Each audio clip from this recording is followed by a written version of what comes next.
What's up, guys? My name's Rob with Good Soil Games. Today we're going to be talking about my new game, Aquarium.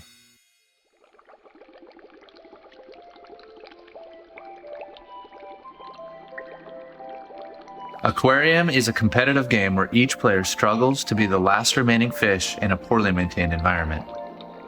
You'll face several challenges to survive, such as limited food, a filthy tank, the stress of humans constantly tapping on the glass, and worst of all, the menacing cat with an appetite for sushi.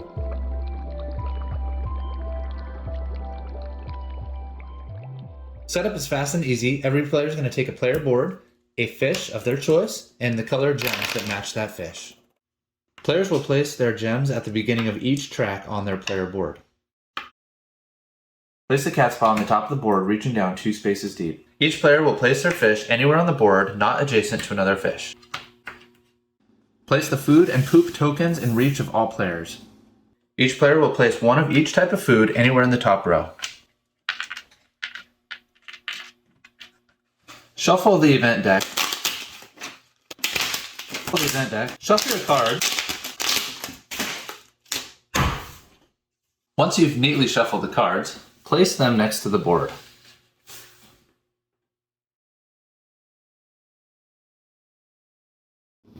There are 2 phases to a player's turn. First, you're going to draw a card. Every card will instruct you to raise your hunger level by 1. Cards will also periodically tell you to move all food and poop down 1 space. Additionally, every card will have one of these 4 events.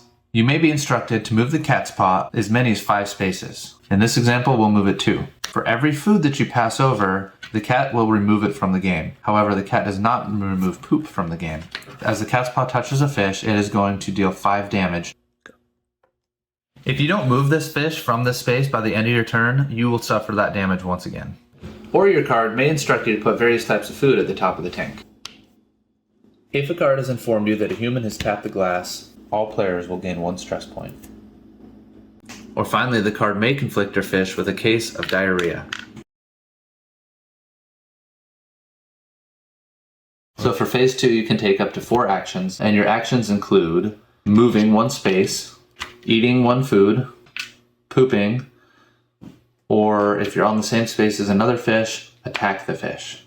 Or you can use all 4 actions to rest. Different food will have different effects on your immune system. Green is a healthy food, so it won't fill you up quite as much. When you eat a green food, it will decrease your hunger by 1, but it will also decrease your sickness by 1. If you eat a yellow food, it will decrease your hunger by 2, and it will have 0 effect on your sickness. If, however, you eat a red food, it will decrease your hunger by 3, but because it is unhealthy, it will increase your sickness by 1. If you find that you're too stressed, you can relieve your stress by pooping. For every action you spend to poop, it will increase your hunger, but it will also decrease your stress. When poop touches food, that food is contaminated and it is removed from the game. If a fish touches poop, it is going to increase their sickness by 1. Once poop reaches the floor of the tank, it will stay there the whole game. Once you have 3 on a space, all additional poop added will actually stack to the space above it.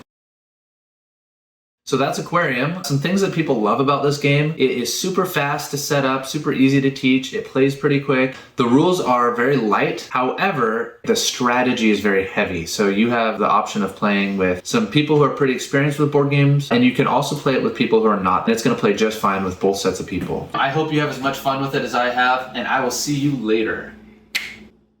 Robert? Robert? What are you... Robert? What are you doing?